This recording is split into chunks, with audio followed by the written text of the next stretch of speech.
So, coming back to the properties of the bone, in the last module I have discussed that how to define the fracture related properties, particularly the fracture toughness, that is that critical stress intensity factor under mode 1 loading.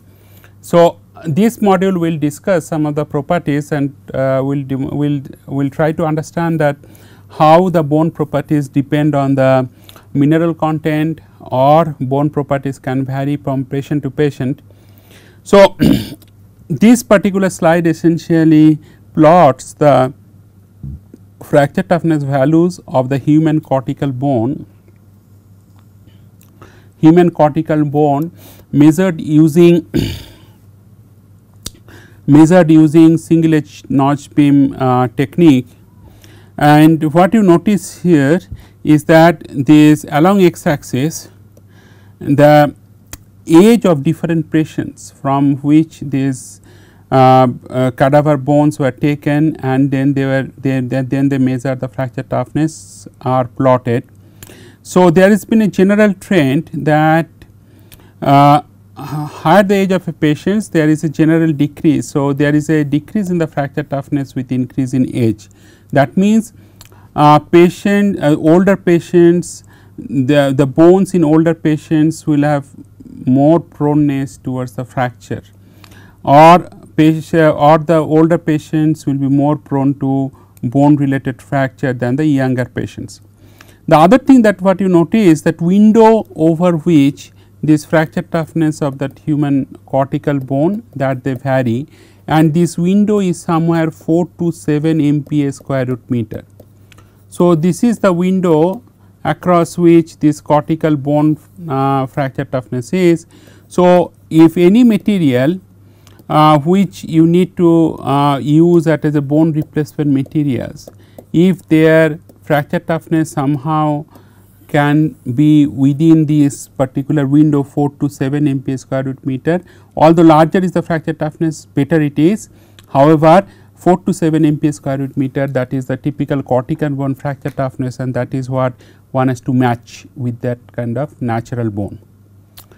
Now, in terms of bone density, as I mentioned earlier that calcium phosphate content in natural bone decides the bone density. So, larger the bone density means that this bone is much more healthy and adult bone. Lower the bone density means the bone has much lower calcium phosphate content or hydroxyapatite content, and typically this lower bone density is observed with older patients. Again, there is a very linear trend with increase in the relative density of the bone, that maximum fracture toughness also increases. It is a log scale 0.01, 0.1, 110. So, therefore, it must be somewhere between 4 or 5 to more than. So, this is the typically that cancellous bone structure. So, cancellous bone is much weaker. So, cortical bone has a fracture toughness between 4 and 7, here cancellous bone has a fracture toughness between 0.1 to 1 MPa square root meter. So, essentially the cortical bone cancellous bone has extremely weak in as far as the mechanical property is concerned, and therefore, it has a extremely low fracture toughness. So, it is extremely fragile as far as the mechanical loading is concerned. So, these two bone, cortical bone and cancellous bone, they have a widely different fracture resistance properties in terms of the fracture toughness, and also they show bone mineral density dependent fracture resistance properties. And in both the cases you can see in the cortical bone also that Kc increases as the bone mineral density increases. So, because if you look at the age in the going to the right hand side, if you plot the bone mineral density, that should go on the left hand side. So, larger is the bone mineral density, more is the fracture toughness, and here again you can see that more is the bone mineral density, more is the fracture toughness. This is also true for cancellous bone. However, the magnitude of increase or the absolute toughness values of cancellous bone is much less than that of the cortical bone, and that is due to their inherent porosity that is contained within the cancellous bone structure. Okay. Now, let us understand little bit on the bone mechanical properties, or what I have mentioned earlier, that structure property correlation. So, therefore, let me recall the structure of the bone at different length scale, and if you look at this different length scale, typically the length scale increases along the arrow.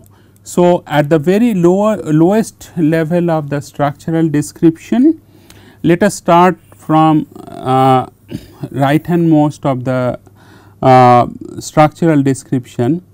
So, you have this collagen bundle. So, this is the red block collagen bundle. So, and this collagen bundle there are some sidewise interaction is also shown here. So, the sidewise interaction is essentially by weaker hydrogen bonding or van der Waals type of bonding.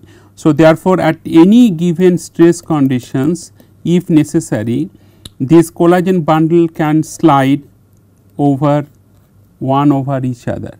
So, the sliding of the collagen bundle, it is possible, and that leads to certain element of deformation in the bone structure. So, this is at the mineral particle level, this is the 2 to 4 nanometer level, this is the description. But then individual these collagen bundles, then in the fibrillar level, these are like several of these collagen fibrils are present. Again, between these fibrils, again you have this kind of weaker bond structure. And then if you go to the tissue level description, then this is that small regions of the tissue which are like magnified here, and this is small level of fibrillar description that is being magnified here. So, now when you are applying that external stress sigma, then what will happen? The shear stress that will be generated along the bundle circumference, and that is what is being mentioned in the next slides. So, before that, let me also underline some of the important concepts. So, you have a mineral phase, that is the calcium phosphate or hydroxyapatite in this bone. So, when you put them when this assembly of the collagen as well as hydroxyapatite nanoplatelets are placed under tension, then what will happen? Calcium phosphate phase will be placed under tension by shearing stresses, and that will be transmitted through softer, elastically softer collagen matrix. And if you see that what is the typical difference in that elastic modulus values, elastic modulus of collagen is 1 to 2 gigapascal, which is like order of magnitude less than the elastic modulus of the hydroxyapatite as such. So, hydroxyapatite elastic modulus 110 gigapascal, collagen elastic modulus is 1 to 2 gigapascal.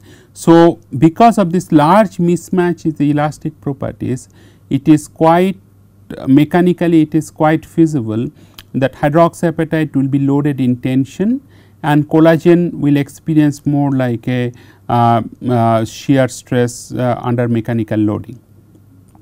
So, there are two type of scenarios that are shown here. Scenario number 1 is that when hydroxyapatite or calcium phosphate phases, they are kind of present between the two collagen bundle here. So, this is one collagen bundle and this is the second collagen bundle. So, what is been shown here that this collagen bundle here, they will experience some kind of shear stress here, and this shear stress so that presence of the shear will make this collagen bundle to slide over each other, slide over that hydroxyapatite platelets. These hydroxyapatite platelets, although they will experience more like a tensile stress as I explained in the last slide. The another scenario is that you have the collagen bundle, and this collagen bundle, within this collagen bundle you have the hydroxyapatite platelets here, which are contained well within the collagen bundle, and this collagen and the hydroxyapatite loaded collagen bundle, when they will be experiencing the global tensile stress. So, there will be automatically there will be sliding, interfacial sliding, which will allow this collagen bundle 1 to slide over the collagen bundle 2, and therefore, this will have a very constant fibrillar strain which will be experienced by the hydroxyapatite which are contained within this collagen bundle. So, therefore, a deformation at the ultrastructural level can be described by the two events as I explained to you in the last slide, that is, one is the frictional sliding between the extrafibrillar mineral platelets and elongation of the less mineralized collagen fibrils, and second one is the mineralized collagen fibrils past each other. So, damage essentially of the bone structure corresponds to the breakage of the sacrificial bonds. So, sacrificial bonds means these are the kind of sacrificial bonds I have mentioned here. So, these are like sacrificial bonds. So, this is the breakage of the sacrificial bonds and restructuring of the material under load. Okay. So, damage again this damage, so this breakage of the bonds has been explained here in more specific terms, that is, you have the non-collagenous proteins and extrafibrillar mineral between the fibrils and between collagen and mineral within a fibril and restructuring of the material under load. And also there is localized clusters of such breakage, and that can lead to that can grow and link up as in conventional fiber matrix fiber reinforced composite materials. So, in a way, from the basic description of the different scale of this bone structure, it should be apparent to you that natural bone can behave more like a fiber reinforced composite. Which is the fiber component here? So, this fiber is your collagen, and what is the reinforcement here? And reinforcement is essentially hydroxyapatite or the mineral phase. So, any fiber reinforced composites in that conventional material science, you know that it shows much better mechanical properties compared to individual constituent. So, if you extend that similar kind of idea here in describing the bone properties, it should be clear to you that because the collagen fibers are dispersed in this bone structure and these hydroxyapatite platelets are equally present there. So, hydroxyapatite platelets, presence of hydroxyapatite platelets essentially reinforce the elastic properties of this bone structure. So, I hope that I have covered both these bone structure and their properties, and to some extent how these fracture properties can be measured experimentally. Now, we will start with this some of the key concepts of the biomaterials and essentially the definitions and certain discussion of some of the concept. So, the aspects of the biomaterial science essentially deals or essentially integrates the concepts of the two widely or two remotely linked disciplines. One is that biome is biological sciences and materials being material sciences. So, these two disciplines, they are integrated and their ideas and their concepts are being drawn together to build up this discipline of these biomaterials. So, this is like more formal definition of these biomaterials. So, any material, natural or synthetic, constituting the whole or part of a living structure which performs, enhances or replaces the natural function of a tissue without evoking any undesired toxic reactions can be called as biomaterial. So, there are certain things that needs to be underlined here. So, one is the non-toxic, second one is the non-immunogenic, third one is non-thrombogenic, fourth one is the non-carcinogenic and non-irritant material. So, therefore, one has to assess each of these properties, like how one can quantify or assess the non-toxic properties or non-immunogenic properties of an synthetically fabricated or synthetically produced material. The second definition, which is much more recent, and this is given by David Williams, and which states that a material which is engineered to take a form which alone or a part of a complex system like a drug delivery system is used to direct by control of interactions with components of living systems, like living systems means cells, proteins, bacteria, blood, etc., the course of a therapeutic or diagnostic procedure in human or veterinary medicine. So, one of the core property of biomaterials, which has been briefly mentioned before also, that is the biocompatibility, and this is again a textbook type of definition. So, which essentially states that it is the ability of a material to perform its desired function with respect to a medical therapy without eliciting any systemic effects or local effects in the recipient or beneficiary of that therapy, that is human patient, but generating the most appropriate beneficial cellular or tissue response. Most beneficial cellular or tissue response, that means this is application specific biocompatibility property. So, in other words, biocompatibility definition wise is more application specific. The endpoint objective is that material, that biocompatibility property should enable clinically relevant performance of that targeted therapy. So, this is a targeted application specific, and it should involve both in vitro as well as in vivo experiments. In vitro means the experiments which are conducted in the lab with glassware or petri dishes. In vivo means experiments were conducted using animal models. So, in vitro, the Latin word means test tube, culture dish or glass, and it is an artificial environment outside a living organism such as a test tubes. Essentially, you are simulating the living system in a test tube or in a glassware, and these are the scientific experiments which are essentially performed with cells or biological molecules like proteins and so on in physiologically simulated environment, but outside the normal biological context. So, therefore, since these are the experiments which are conducted outside the normal biological context, it cannot, although it wanted to, simulate that exact environment which is present in in any animal or human patient. However, it is the first study, it is the first set of experiments which are to be conducted before one can go for the in vivo experiments, which are again defined here as the experiments conducted inside living organisms to simulate physiologically and functionally similar microenvironment around a biomaterial in relation to its targeted application.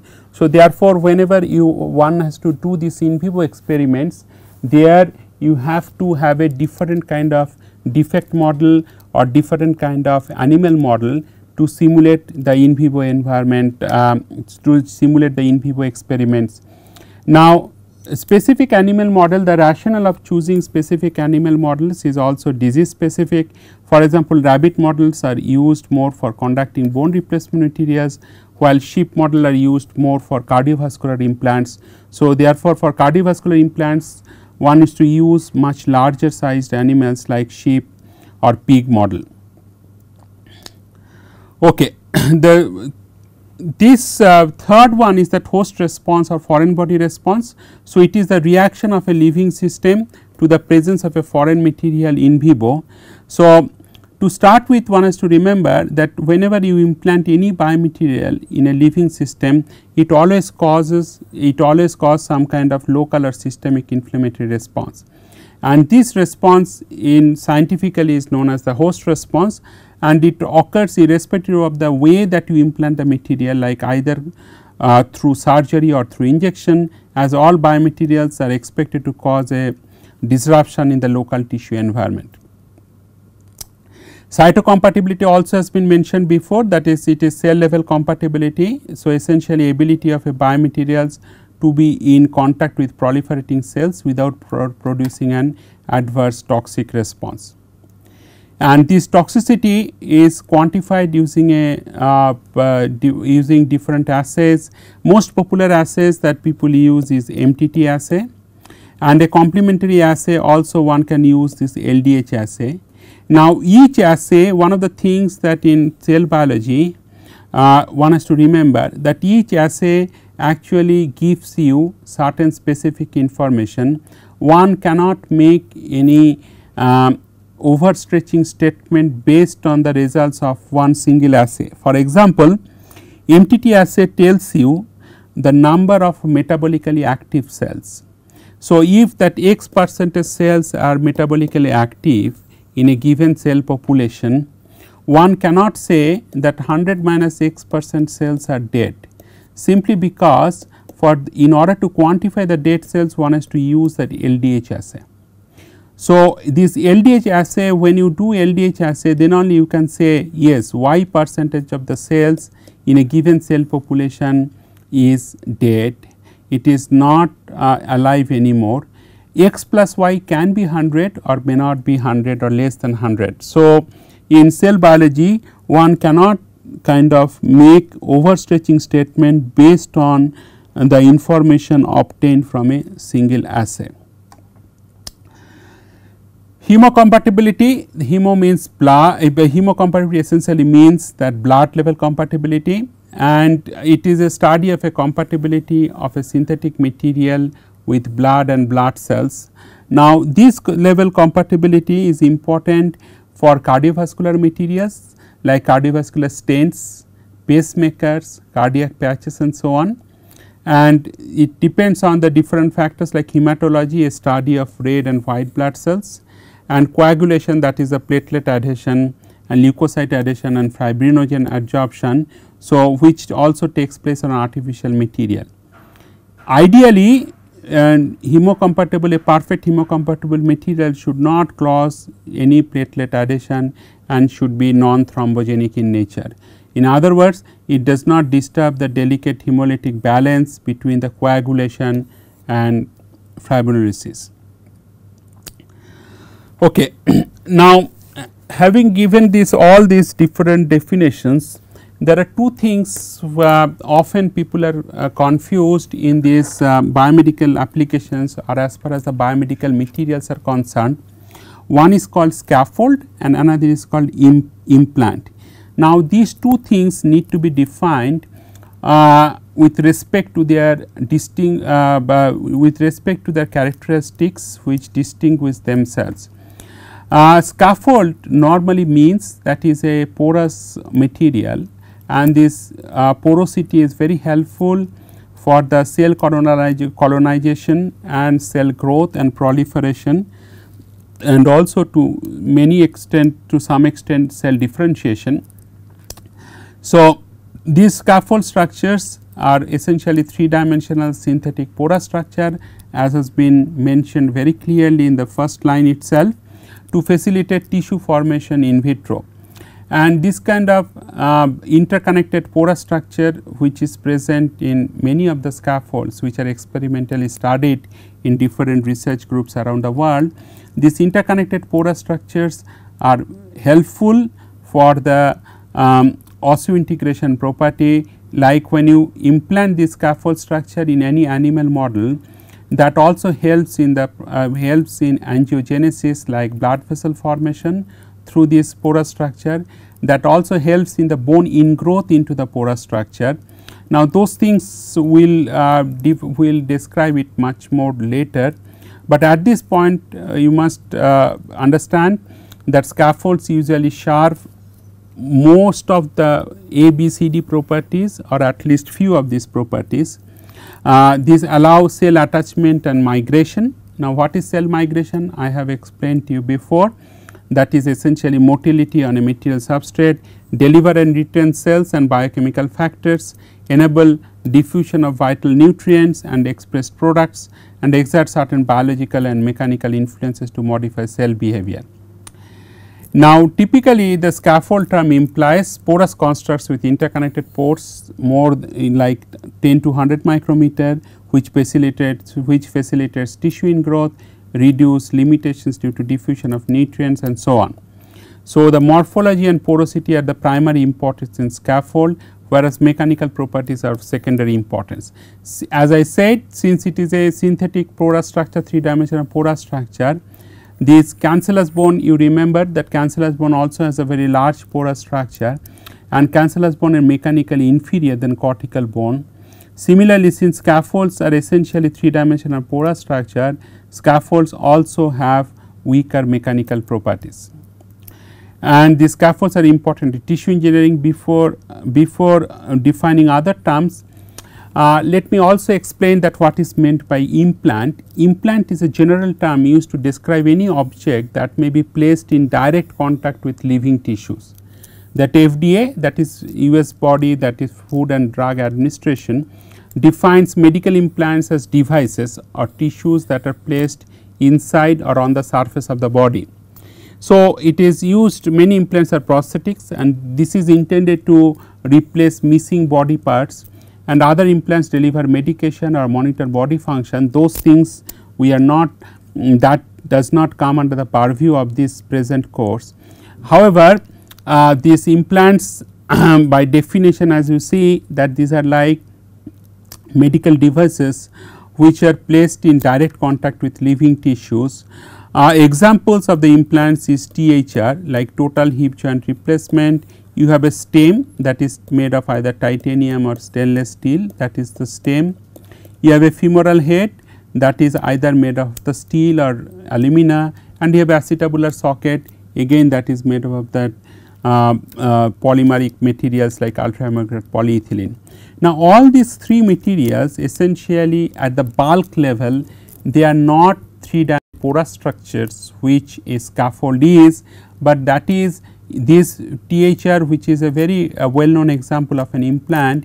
It is essentially a 3-dimensional solid structure, non-porous structure, which is intended to carry lot of mechanical loads, as well as is intended to function under a large number of fatigue cycles during that mechanical loading conditions. So, therefore, implants are by definition meant for more like mechanical load bearing applications.